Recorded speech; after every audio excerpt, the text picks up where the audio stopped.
শাহরু রমাদান, রমজান মাস। শাহরুন মানে হলো মাস, রমজান তো রমজান। রমজান মাস উনজিলা ফীহিল কোরআন, যেই মাসে আমি কোরআনে কারীমকে অবতীর্ণ করেছি। হুদাল লিন্নাস, কেন অবতীর্ণ করলাম? এটা মানুষ জাতিকে পথ দেখাবে, হেদায়েত, হুদা, এটা পথ প্রদর্শন করবে মানুষকে, কোন দিকে সে চলবে তাকে রাস্তা দেখাবে। ওয়াবাইয়িনাতিম মিনাল হুদা ওয়াল ফুরকান, আর হক এবং বাতিলের মধ্যে স্পষ্ট ঘোষণাকারী হচ্ছে এই কোরআন, কোনটা হক কোনটা বাতিল এইগুলিকে এই কোরআন কারীম তাকে পথ নির্দেশ করবে। তো কোরআন হচ্ছে, রমজান হচ্ছে কোরআন অবতীর্ণের মাস। এই মাসে আপনার প্রথম ইবাদত হওয়া চাই রোজা রাখার পরেই হচ্ছে কোরআনে কারীমের আমল, কোরআনের তেলাওয়াত। আল্লাহ পাক বলছেন ফামাং শাহিদা মিনকুমুশ শাহরা ফালিয়াসুম্মু, যেই ব্যক্তি রমজান মাস পেল, এই আয়াতের শেষ অংশে বলা হচ্ছে ফামাং শাহিদা মিনকুমুশ শাহর, এটা তো কোরআন অবতীর্ণের মাস, সুতরাং এই মাস যেই ব্যক্তি পেয়ে যাবে ফালিয়াসুম্মু, সে যেন রোজা করে, সেজন্য কি করে? সেজন্য রোজা পালন করে। যেই ব্যক্তি পেয়ে যাবে সেজন্য রোজা পালন করে। তবে হ্যাঁ, শরিয়াতের যারা মুকাল্লাফ নয়, যেমন পাগল, অতি বৃদ্ধ, অসুস্থ, মুসাফির এবং অপ্রাপ্ত বয়স্ক নারী এবং পুরুষ, যারা নাবালেগ এবং নাবালক, এদের উপরে, তাদের উপরে রোজা রাখা ফরজ নয়। একটা মেয়ের বয়স এখন 7 বছর 8 বছর, এই 7-8 বছর বয়সে তার উপর রোজা রাখা ফরজ নয়। একটা সন্তানের বয়স 7-8 বছর, এই বয়সে তাকে আপনি প্রেশার ক্রিয়েট করতে পারবেন না। হ্যাঁ, তাকে আপনি উদ্বুদ্ধ করতে পারেন যদি তার শারীরিক সুস্থতা, তার যদি মনোবল এরকম থাকে। অনেক বাচ্চারা অনেক ছোট থেকে খুব চঞ্চল হয়, এদেরকে আপনি উদ্বুদ্ধ করতে পারেন। তবে যদি কোনো বাচ্চা 8 বছর হয়ে যাওয়ার পরে সে যদি রোজা করতে চায়, আপনি মাতা পিতা হয়ে তাকে নিষেধ করতে পারবেন না। কারণ একটা মেয়ে যখন 9 বছর বয়স হয় তখন তার উপরে শরিয়াতের বিধিবিধান কার্যকর হবে যখন 9 বছর। আর ছেলেদের ব্যাপারে একটু লেট করা হয়, কেউ বলেছেন 11 বছর, কেউ বলেছেন 12 বছর। তো এভাবে এই 9, 10, 11, 12 এই বয়সগুলিতেও তাকে ইবাদতের মুকাল্লাফ ধরা হয়, তাকে ইবাদত করতে হবে। সুতরাং আপনার সন্তান ক্লাস 6, 7, 8, 9 পড়ে, এই জন্য আপনার সন্তানকে আপনি রোজা করতে দিবেন না, আপনি মস্ত বড় কবিরা গুনাহে শামিল হয়ে গেলেন। আপনি কবিরা গুনাহ করলেন যে আপনার সন্তান মাত্র ক্লাস 7 পড়ে, ছেলে হোক চাই মেয়ে হোক, ক্লাস 8 পড়ে, আপনি মনে করেছেন তুই তো ক্লাস 7, 8 পড়িস, তোর রোজা রাখার সময় আছে, তোর রোজা করার দরকার নেই। না, এই কথা আপনি বলতে পারবেন না, আপনি গুনাহগার হবেন, আপনি দায়ী হয়ে যাবেন। এই জন্য মোটামুটি 9 থেকে নিয়ে 9 বছর বয়স থেকে নিয়ে কোনো মেয়ে এবং 12 বছর থেকে নিয়ে কোনো ছেলে যদি রোজা করতে চায়, না করতে চাইলে তাকে জোর করে করাইতে হবে। কিন্তু এর আগে আপনি তাকে প্রেশার ক্রিয়েট করে রোজা করানোর কোনো অধিকার আপনার নাই। দ্বিতীয় কথা, অসুস্থ, অনেক মানুষ অসুস্থ হয়ে পড়েন বিভিন্ন কারণে, বয়োবৃদ্ধের কারণে অথবা শারীরিক দুর্বলতার কারণে। এই অসুস্থতা যদি এমন মারাত্মক পর্যায়ে পৌঁছে যায় যে তার এই অসুস্থতা তার মৃত্যুর কারণ হতে পারে, তাকে ওষুধ সেবন না করালে দিনে 1 বার বা 2 বার তার মরণাপন্ন অবস্থা হতে পারে, মৃত্যুর দ্বার প্রান্তে পৌঁছে যেতে পারে, এরকম যদি মোটামুটি একটা ধারণা থাকে, তো এই ব্যক্তির উপর থেকে রমজান মাসের রোজা এটা সাময়িকভাবে স্থগিত থাকবে। তবে এই ব্যক্তি যখন সুস্থ হবেন, রমজান মাস যাওয়ার পরে বা যখন এই ব্যক্তি সুস্থ হয়ে যাবেন, তখন তাকে অবশ্যই এই প্রতিটি রোজার বিনিময়ে একটি করে রোজা তাকে আদায় করে দিতে হবে। এটা হচ্ছে রোজার বদলা, যে আপনাকে রোজার কাজা, এটা কোনো কাফফারা নয়। কিন্তু ইচ্ছাকৃতভাবে যদি কোনো ব্যক্তি রোজাকে নষ্ট করে দেয়, তাকে কাফফারা দিতে হবে। আর কাজা আদায় করবে কারা? কোনো ব্যক্তি সফরে আছে, আপনি ঢাকা গেছেন, চিটাগং গেছেন, দেশের বাইরে গেছেন 2-4-5 দিনের জন্য, আপনি মুসাফির, এই মুসাফির অবস্থায় আপনার উপরে রোজা না রাখার রুখসত ইসলাম রেখেছে। কিন্তু আপনি যদি চান যে এই মুসাফির অবস্থায় আপনি রোজা পালন করবেন, এতে আপনার কোনো ক্ষতি হবে না। কারণ আগেকার সময় তো মানুষ যখন সফর করতো ঘোড়ায় চড়ে, গাধার পিঠে, পায়ে হেঁটে, গরুর গাড়ি, ঠেলা গাড়িতে, তখন তো মানুষের জান আর জান থাকেনি, জান একেবারে তেজপাতা হয়ে গেছে সফর করতে গিয়ে। আর এখন তো যাচ্ছেন বিমানে, ট্রেনে, প্লেনে, হ্যাঁ, এভাবে এখন আরাম, 10 ঘন্টা আপনি সবর করবেন, কিছু মনেই হবে না। আর ওই সময়ে আধা ঘন্টা সবর করবেন ঘোড়ার পিঠে, গরুর গাড়িতে, ঘোড়ার গাড়িতে, জীবন একবারে শেষ। তো এই জন্য ইসলাম রুখসত দিয়ে রেখেছে যে যদি কোনো ব্যক্তি সফরে থাকে, মুসাফির হয়, কোরআন বলছে যে আউ সাফারিন, যদি কোনো ব্যক্তি সফরে থাকে, মুসাফির অবস্থায় থাকে, তো সে চাইলে সে রোজা না করলেও হবে, তবে তাকে পরবর্তীতে ফাইদ্দাতুম মিন আইয়ামিন উখর, অন্য দিনে মানে রমজান মাস যাওয়ার পরে সে এই কাজা রোজাগুলি আদায় তাকে করে দিতে হবে। তো রমজান মাস এক নম্বর হচ্ছে কোরআনের মাস, রোজা তো আপনাকে রাখতেই হবে। আল্লাহ বলছেন ইয়া আইয়ুহাল্লাযীনা আমানু কুতিবা আলাইকুমুস সিয়াম কামা কুতিবা আলাল্লাযীনা মিন ক্বাবলিকুম লাআল্লাকুম তাত্তাকুন, যে ঈমানদারগণ, তোমাদের জন্য রমজান মাসের রোজাকে ফরজ করা হয়েছে, শুধু তোমাদের জন্যই ফরজ করা হয় নাই, তোমাদের পূর্বে যত জাতিগোষ্ঠী আমি পৃথিবীতে পাঠিয়েছি প্রত্যেকটি জাতির জন্য, প্রত্যেক যুগে আমি প্রত্যেক নবীর উম্মতদের জন্য রোজাকে ফরজ করেছি। তবে সেই নবীদের রমজান মাস, সেই নবীদের রোজা কেমন ছিল সেটা ভিন্ন কথা। তাদের এইভাবে ধারাবাহিকভাবে আমাদের মতো এক মাস বা 30 দিন রোজা পালন করতে হবে এরকম সিস্টেম না। অন্যান্য এক এক নবীর সময় এক এক ধরনের শরীয়ত আল্লাহ রাব্বুল আলামিন দিয়েছেন, এক এক রাসূলকে এক এক ধরনের শরীয়ত দিয়েছেন। মুসা নবীর শরীয়ত এক ছিল, ঈসা নবীর শরীয়ত ভিন্ন রকম ছিল, এভাবে করে এক এক নবীর শরীয়ত এক এক রকম ছিল। তো আমাদের নবীর শরীয়ত হচ্ছে যে তাকে পূর্ণ একটি মাস, রমজান মাস তাকে রোজা পালন করতে হবে, এটা হচ্ছে আমাদের নবীর শরীয়ত, এটা হচ্ছে আমাদের শরীয়ত। তো আল্লাহ বলছেন কামা কুতিবা আলাল্লাযীনা মিন ক্বাবলিকুম, তোমাদের পূর্ববর্তী যত জাতিগোষ্ঠী আমি পাঠিয়েছি সকলকেই আমি তাদের উপরে রোজা ফরজ করেছিলাম, লাআল্লাকুম তাত্তাকুন। কেন রোজা ফরজ করা হয়েছে? রোজা ফরজ করা হয়েছে যাতে তোমরা খোদাভীতি অর্জন করতে পারো। তো রমজান মাসে আপনাকে রোজা পালন করতেই হবে। আপনি যত হাডের কাজই করেন, আপনি ভাবছেন যে আমি এত কষ্ট করি, আমি ভ্যান চালাই, রিক্সা চালাই, আমি কাঠ ফেড়ে খাই, আমি গাছ কাটি, মাটি কাটি, আমি কিভাবে রোজা করব? তো এই চিন্তা আপনার বাকি 11 মাসে করে রাখা দরকার ছিল। এই চিন্তা রোজা আসার আগেই আপনাকে করার দরকার ছিল যে আমি রমজান মাসে মাটি কাটবো, রমজান মাসে ভ্যান চালিয়ে, রিক্সা চালিয়ে আবার রোজাও পালন করতে পারবো কিনা, সেই ক্ষমতা আমার হবে কিনা। এই চিন্তা ফিকির করে আপনার আগে থেকেই একটু একটু করে রমজানের জন্য প্রস্তুতি নেওয়া দরকার ছিল, যাতে রমজান মাসে আমার কষ্ট কম হয়। আপনার ব্যবসার কাজে আপনি রমজান মাসে ঢাকা যাবেন, চিটাগাং যাবেন, বিভিন্ন জায়গায় দৌড়াবেন, ভাবছেন যে রোজা কি করি, এত কষ্ট করে সবর করব আবার রোজাও করব, সম্ভব না। কেন? এই চিন্তা তো আপনার আগে করার দরকার ছিল যে আপনার যত সফর আছে, যত ব্যবসায়ী কাজকর্ম আছে, বাহিরে যাওয়া আছে, সব আপনি রোজা মাস আসার আগেই আপনার করার দরকার ছিল। এটা হলো রমজানের পূর্ব প্রস্তুতি। তো রমজান মাসের মানে হাডের কাজ, কষ্টের কাজ, কাজও করব রোজাও করব, এটা সম্ভব না, এই কথা আল্লাহর কাছে তো চলবে না। তুমি কেন আগের 11 মাস প্রস্তুতি গ্রহণ করেনি, এটা দায়ভার তোমার। একদিন যদি কোনো ব্যক্তি রোজা না করে, একটা রোজা যদি কেউ না করে, তার অবস্থা কি হবে?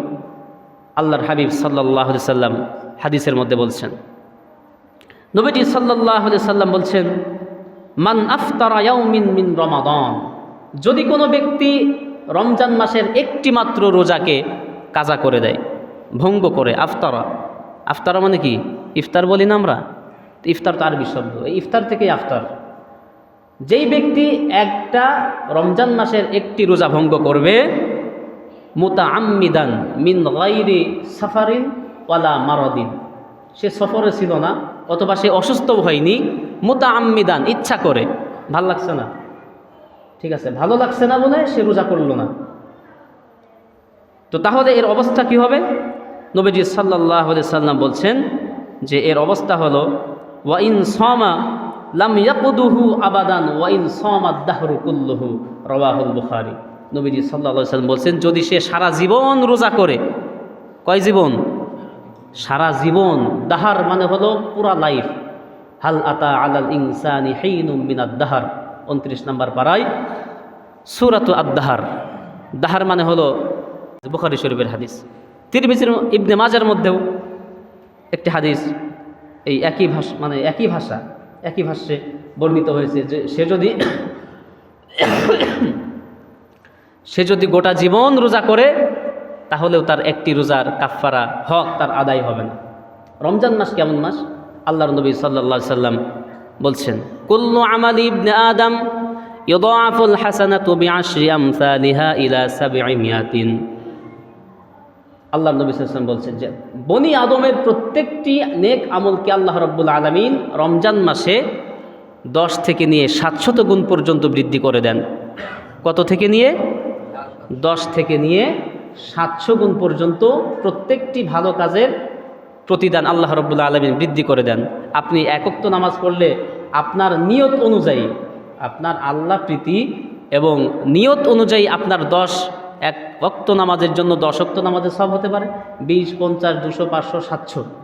এভাবে আপনার যেরকম মন মাইন্ড, আপনার যেরকম চিন্তাধারা, সেই মন মাইন্ড চিন্তাধারা, সেই ভালোবাসা থেকে আপনার সওয়াব বৃদ্ধি পেতে থাকবে 700 গুণ পর্যন্ত। প্রত্যেকটি নেক আমল আপনি 1 টাকা দান করবেন, 1 টাকার বিনিময়ে আল্লাহ আপনাকে 10 টাকাও দিতে পারে, 100 টাকার সওয়াবও দিতে পারেন, আবার 700 টাকার সওয়াবও দিতে পারেন। আপনি একজন মানুষকে ইফতারি করালেন, একজন মানুষকে আপনার নিয়ত অনুযায়ী এবং আপনার খোদাপ্রীতি অনুযায়ী একজন মানুষকে ইফতারি করানোর বদলতে 10 জনের 20 জন, 50, 200, 500, 700 পর্যন্ত মানুষকে ইফতারি করালে যে সওয়াব, সেই সওয়াব আল্লাহ আপনাকে দিবেন।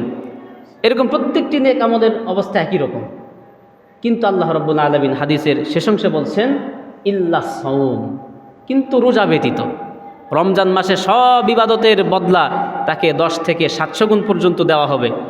ইল্লা সাওম, কিন্তু রোজার বদলা আমি 700 গুণ দিব না। ফাইন্নাহু লি ওয়া আনা আজজি বিহি, কেননা এই রোজা বান্দা পালন করে আমার জন্য, আর এই রোজার প্রতিদান আমি আল্লাহ আমার নিজ হাতে বান্দাকে দান করে দিব। সুবহানাল্লাহ। সব আমলের জন্য ফেরেশতা লাগানো আছে। নামাজ আদায় করবে কয় ওয়াক্ত, কি দেখি করতেছে, সব কিছুর জন্য কে আছে? ফেরেশতা এগুলি তদারকি করে, ফেরেশতারাই মান বন্টন করে। কিন্তু শুধুমাত্র একটি ইবাদত যার মান বন্টনের দায়িত্ব আল্লাহ রাব্বুল আলামিন কিরামান কাতিবিনকে দান করেন নাই, কোনো ফেরেশতাকে দান করেন নাই। কোরআন তেলাওয়াত করবে কিরামান কাতিবিন আছে, নামাজ পড়বে কিরামান কাতিবিন আছে, দান সদকা করবে কিরামান কাতিবিন আছে, সত্য কথা বলবে কিরামান কাতিবিন আছে, হকের উপরে চলবে কিরামান কাতিবিন আছে, তাদের দায়িত্ব লেখা। কিন্তু একটি ইবাদতের জন্য কিরামান কাতিবিনের কলমকে আল্লাহ পাক স্টপ করে দিয়েছেন, সেই ইবাদতের নাম হচ্ছে সাওম। আল্লাহ বলছেন ফাইন্নাহু লি ওয়া আনা আজজি বিহি, আমার বান্দা আমার খুশির জন্য রোজা পালন করেছে, আর এর প্রতিদান আমি আল্লাহ আমার নিজ হাতে বান্দাকে দান করে দিব। সুবহানাল্লাহ। এই রোজা তো সেই রোজা, এই রোজা সেই রোজা যার প্রতিদান কোনো ফেরেশতাদের মাধ্যমে আল্লাহ পাক দিবেন না, সরাসরি আল্লাহ দিবেন। আর আল্লাহ যদি কাউকে দেন তো এই 2, 4, 500, 700 দিবেন নাকি? আল্লাহ দিলে দেওয়ার মতোই দিবেন। আপনি মেম্বারের কাছে যাবেন সাহায্য চাইতে, উনি 500 টাকা 200 টাকা ধরাই দিতে পারে। চেয়ারম্যানের কাছে যাবেন 1000 টাকা, এমপি সাহেবের কাছে যাবেন 5000, 10,000, 20,000 টাকা, প্রধানমন্ত্রীর কাছে যাবেন তখন চেক, টাকাটুকু আর চলবে না, উনি সরাসরি চেক বসাই দিবে। তো যত উপরের দিকে আপনি যাবেন তত আপনার পুরস্কারের অঙ্কটা বাড়তে থাকবে। ফেরেশতাদের হাত থেকে নেবেন, অন্য আমলের বদলা 700 গুণ পর্যন্ত পেলেন। আর সরাসরি যখন আল্লাহ রাব্বুল আলামিন আপনাকে পুরস্কার দিচ্ছেন, আল্লাহ 2, 4, 500, 700 দিবেন না, আল্লাহ দিলে আল্লাহর মতোই দিবেন। আল্লাহ আকবার। এটা হলো সেই রোজা। রোজা দেখতে দেখতে আমরা আজকে 6টি রমজান প্রায় শেষের দিকে। আল্লাহ রাব্বুল আলামিন এই রমজান মাস কত বরকতের মাস লক্ষ্য করুন। আল্লাহর হাবিব সাল্লাল্লাহু আলাইহি সাল্লাম বলছেন, যদি কোনো ব্যক্তি এই রমজান মাসে একজন রোজাদারকে ইফতারি করায়, কি করায়? একজন রোজাদারকে যদি ইফতারি করায়, আল্লাহর নবী সাল্লাল্লাহু আলাইহি সাল্লাম বলছেন, মান ফাত্তারা সাইমান কানা লাহু মান ফাত্তারা সাইমান কানা লাহু মিসলু আজরিহি। যদি কোনো ব্যক্তি একজন রোজাদারকে ইফতারি করায়, কানা লাহু মিসলু আজরিহি, তাহলে ওই রোজাদার সারাদিন রোজা রেখে যেই সওয়াব অর্জন করলো, কানা লাহু মিসলু আজরিহি, ওই ইফতারি করানোওয়ালা আল্লাহ রাব্বুল আলামিন পূর্ণ রোজাদারের একটা সওয়াব তার আমলনামায় দান করে দিলেন। সুবহান। আপনি বলবেন যে আমি ইফতারি করাবো, এত না। নবী সাল্লাল্লাহু আলাইহি ওয়াসাল্লামকে সাহাবীরা প্রশ্ন করলেন, ইয়া রাসূলুল্লাহ, ইফতারি করাবো, এত সামর্থ্য তো মানুষের নাই, আমাদের নাই। একজন মানুষকে দাওয়াত করলে তাকে তো সেইভাবেই ইফতারি করাইতে হয়। নবীজি সাল্লাল্লাহু আলাইহি ওয়াসাল্লাম বলছেন, তুমি কি পারবে না একটা খেজুর দিয়ে তাকে ইফতারি করাইতে? তুমি কি পারবে না এক ঢোক মিষ্টি পানি দিয়ে তাকে ইফতারি করাইতে? তুমি কি পারবে না এক ঢোক ছাগির দুধ দিয়ে তাকে ইফতারি করাইতে? যদি তুমি একটা খেজুর দিয়েও তাকে ইফতারি করাইতে পারো, এক ঢোক পানি দিয়েও যদি ইফতারি করাইতে পারো, আল্লাহ রাব্বুল আলামিন পূর্ণ রোজাদারের সওয়াব তোমার আমলনামায় দান করে দিবেন। সুবহানাল্লাহ। এরপরে আরও মজার কথা, শেষে বলা হচ্ছে লা ইয়ানকুসু মিন আজরিস সাইমি শাইআন, রাওয়াহু ইবনে মাজাহ। নবীজি সাল্লাল্লাহু আলাইহি সাল্লাম বলছেন, তবে হ্যাঁ, যেই ব্যক্তি ইফতারি করলো ওই রোজাদারের রোজার থেকে একটি আমলও তার কমতি করা হবে না। এমন না যে আপনাকে ইফতারি করানো হলো, এবং আপনার রোজা নিয়েই ওই ইফতারি যে করালো তার ঘাড়ে দিয়ে দেওয়া হলো। বিষয়টা কিন্তু এমন নয়। আমাদের প্রচলিত এরকম একটা ভুল ধারণা আছে যে যাকে ইফতারি করানো হয় তার সওয়াব মনে হচ্ছে আমার চলে আসলো আর তার কিছুই রইল না। বিষয়টা কি এমন? বিষয়টি এমন নয়। যে রোজা পালন করেছে তার রোজা তো সওয়াব আছেই, আর আপনি যে তাকে ইফতারি করালেন এর জন্য আল্লাহ রাব্বুল আলামিন খুশি হয়ে তার মতোই সওয়াব আপনাকেও দান করে দিলেন। এখন এই ইফতার আপনি আপনার মতো করাবেন, আপনি আপনার মতো করাবেন। আপনার এলাকায়, আপনার পাশের বাড়ি আপনি কিছু ইফতারি পাঠালেন, এতিম, বিধবা, গরিব, এতিমখানা, মাদ্রাসা, লিল্লা বোর্ডিং, সেখানে আপনি কিছু ইফতারি পাঠিয়ে দিলেন, 5 কেজি 10 কেজি খেজুর পাঠিয়ে দিলেন, হ্যাঁ, 1 বস্তা মুড়ি পাঠিয়ে দিলেন একটা এতিমখানায়। একটা গরিব অথবা বিধবা, এতিম, এরকম কোনো পরিবার দেখে আপনি কিছু ইফতারি সামগ্রী পাঠিয়ে দিলেন তার বাড়িতে, কিছু ছোলা পাঠিয়ে দিলেন, 10 কেজি ছোলা, 2 কেজি তেল, চিনি ইত্যাদি। যেভাবে আপনার যতটুকুন সামর্থ্য আছে, আপনার যতটুকুন সামর্থ্য আছে, আপনার সামর্থ্য অনুযায়ী একটা পরিবারে আপনি 2-4-5 দিনের একটা ইফতারির বন্দোবস্ত করে দিলেন। ওই পরিবারের 3 জন সদস্য যে কয়দিন ওই খেয়ে রোজা করবে আর ইফতারি করবে, পরিপূর্ণ সওয়াব আপনার রোজা হচ্ছে কিনা এটা আল্লাহই ভালো জানে। আমরা যে রোজা পালন করি আমারটা হতেও পারে, নাও পারে, কিন্তু আপনি যাকে সাহায্য করলেন ইফতারি এবং সেহরি করার জন্য, ওই ব্যক্তির যদি রোজা নাও হয়, একটা কবুল রোজার সওয়াব আল্লাহ পাক আপনার আমলনামায় দান করবে। সুবহানাল্লাহ। এখন কতদিন আপনি যদি তার বাড়িতে 10 দিনের একটা ইফতারির বন্দোবস্ত পাঠান, এই 10 দিন ওই পরিবার রোজা করছে, ইফতারি করছে, 10 দিনের সওয়াব গোটা আপনার। পরিবার খালি হচ্ছে তা না, তাদের সব তাদের বাজার টাজার করে নগদ অর্থ অথবা ইফতারি তার বাড়িতে পাঠিয়ে দিলেন। এই পুরা রমজান মাস আপনার একটা রোজাও যদি আল্লাহর কাছে কবুল না হয়, ওই পরিবারের যে আপনি সাহায্য করলেন, সহযোগিতা করলেন, ওই পরিবারের যত সদস্য রোজা করেছে, সেহরি করেছে, ইফতারি করেছে, পরিপূর্ণ মাসের সওয়াব আল্লাহ পাক আপনার আমলনামায় দান করেন। সুবহানাল্লাহ। এগুলা হচ্ছে সমীকরণ, এগুলা আমরা তো হিসাব করি না, শুধু নিজেরটা যে আজকে কি কি আইটেম হবে, আজকের সেহরিতে কি কি আইটেম থাকবে, আজকের সন্ধ্যারাতে কি কি আইটেম হবে, আজকের ইফতারিতে কি কি আইটেম হবে, পরিবারে আলোচনা করি। কিন্তু কোনো পরিবারে, কোনো অসচ্ছল পরিবারে, কোনো এতিমখানায় আমরা কিছু দিব, এই আলোচনা আমরা পরিবারে করি না যে ওখানে কিছু দেওয়া দরকার, তাকে কিছু দেওয়া দরকার। তো এটা রমজান মাস, এটা হলো ত্যাগের মাস, এটা ভোগের মাস নয়। আমরা তো ভোগেই আমরা একেবারে শেষ, এটা করছি, সেটা করছি, এটা খাচ্ছি, সেটা খাচ্ছি। কিন্তু মানুষদের ব্যাপারে, যারা অসচ্ছল পরিবার, তাদের ব্যাপারে আমাদের কোনো ভ্রুক্ষেপ নাই। তো এটা ভোগের মাস নয়, এটা হলো ত্যাগের মাস। মানুষকে আপনি যত খাওয়াবেন, অসচ্ছল মানুষকে যত আপনি দিবেন, আল্লাহ রাব্বুল আলামিন আপনাকে দিবেন। এই রমজান মাস আসলে আমাদের আরেকটি ইবাদতের কথা মাথায় আসে, সেটি হচ্ছে জাকাত। জাকাত আপনাকে দিতেই হবে। জাকাত হচ্ছে ইসলামের 5 স্তম্ভের মধ্যে একটি স্তম্ভ। নামাজ, রোজা, হজ, জাকাত যেটা আমরা বলে থাকি। এই জাকাত হচ্ছে নামাজের পরেই, রোজার আগে হচ্ছে জাকাত। আল্লাহ পাক বলছেন আকিমুস সালাতা ওয়া আতুজ যাকাত। যত জায়গায় নামাজের কথা আসছে তত জায়গায়, প্রায় তত জায়গায় জাকাতের কথা বলা হয়েছে। তো জাকাত আপনাকে দিতে হবে। আমরা জাকাতের মোটামুটি একটা হিসাব বুঝি যে 7.5 তলা স্বর্ণ অথবা 52.5 তলা রৌপ্য, অথবা এর সমপরিমাণ অর্থ, মোটামুটি 60-65 হাজার টাকা। এরকম যদি কারোর কাছে চন্দ্র বছরের 1 বছর গচ্ছিত থাকে, ব্যবসায়ী হোক অথবা নগদ অর্থ হোক, ব্যাংকে হোক, বাড়িতে হোক, যেখানেই হোক, তাহলে তাকে এই টাকার 2.5% তাকে জাকাত দিতে হবে। 1 লক্ষ টাকা যদি থাকে, আপনাকে 2500 টাকা জাকাত দিতে হবে। এভাবে করে হিসাব করে আপনাকে জাকাত দিতে হবে। জাকাত আপনি বছরের যে কোনো সময় দিতে পারেন, তবে রমজান মাসে দিলে 1 টাকা জাকাত দিলে কয় টাকা সওয়াব? 700 গুণ পর্যন্ত, আপনার নিয়ত অনুযায়ী 10 থেকে নিয়ে 700 গুণ পর্যন্ত। এই জন্যই মূলত রমজান মাস আসলে পরে মানুষ জাকাত দিতে উদ্বুদ্ধ হয় এবং উদ্বুদ্ধ করানো হয়। এই জন্য জাকাত যাদের উপরে ফরজ হয়েছে, আপনি শতভাগ চেষ্টা করবেন পরিপূর্ণ হিসাব কষে, থাকতে একটা হিসাব করে দিলেন যে মোটামুটি আমার এই আছে, সেই আছে, কিছু 10,000 টাকা জাকাত দিয়ে দিলাম। আপনার হয়েছে 8,000 টাকা জাকাত। হিসাব করেন, আপনার হয়েছে কয় হাজার? 8,000 টাকা জাকাত। পুরা হিসাব করছেন আপনি, 8,000 টাকা জাকাত আসে, কিন্তু আপনি হিসাব না করে 10,000 টাকা জাকাত মেরে দিলেন। আপনার জাকাত আদায় 1 টাকার জাকাত আদায় হবে না। ওই 10,000 টাকা সাধারণ দান হিসাবে যাবে। কি হিসাবে? সাধারণ দান হিসাবে যাবে, ও সব হবে, কিন্তু জাকাতের যেই আপনার বোঝাটা আপনার কাঁধের উপরে ছিল ওটা কিন্তু এখনও আছে। এই জন্য আপনার জাকাত যতই কম হোক আর যতই বেশি হোক হিসাব করে আপনাকে দিতে হবে। যেমন নিয়ত থাকতে হবে, মনে মনে নিয়ত থাকতে হবে যে জাকাতেরটা দিচ্ছি, এবং আপনাকে হিসাবও করে নিতে হবে যে আমি এটা জাকাতের হিসাব থেকে এটা আমি টাকা বের করলাম। তো জাকাত ওয়াল্লাযীনা ইয়াকনিযুনা আয-যাহাবা ওয়াল ফিদ্দাতা ওয়ালা ইউনফিকুনাহা ফি সাবিলিল্লাহ ফাবাশশিরহুম বিআযাবিন আলীম। আল্লাহ পাক বলছেন সূরা তাওবা যে হে রাসূল, আপনি আজকে তারাবিতে এই সূরা পড়া হবে, সূরা তাওবা, আজকে তারাবিতেই এই জাকাতের বিষয় আসবে। আল্লাহ পাক বলছেন ওয়াল্লাযীনা ইয়াকনিযুনা আয-যাহাবা ওয়াল ফিদ্দাতা ওয়ালা ইউনফিকুনাহা ফি সাবিলিল্লাহ। হে রাসূল, যারা জাকাত দেয় না, জাকাত না দিয়ে তাদের সহায় সম্পত্তি পুঞ্জীবিত করে গচ্ছিত করে ব্যাংক ব্যালেন্স করে রেখে যায়, আপনি তাদেরকে মর্মান্তিক শাস্তির সুসংবাদ দিন। ফাবাশশিরহুম বিআযাবিন আলীম, কঠিন পীড়াদায়ক শাস্তির সুসংবাদ তাদেরকে দিন। কি সুসংবাদ? জাকাত যারা না দিবে তাদের শাস্তি হলো ইয়াউমা ইউহমা আলাইহা ফি নারি জাহান্নামা ফাতুকওয়া বিহা জিবাহুহুম অজুনুবুহুম অযুহুরুহুম হাযা মা কানাজতুম।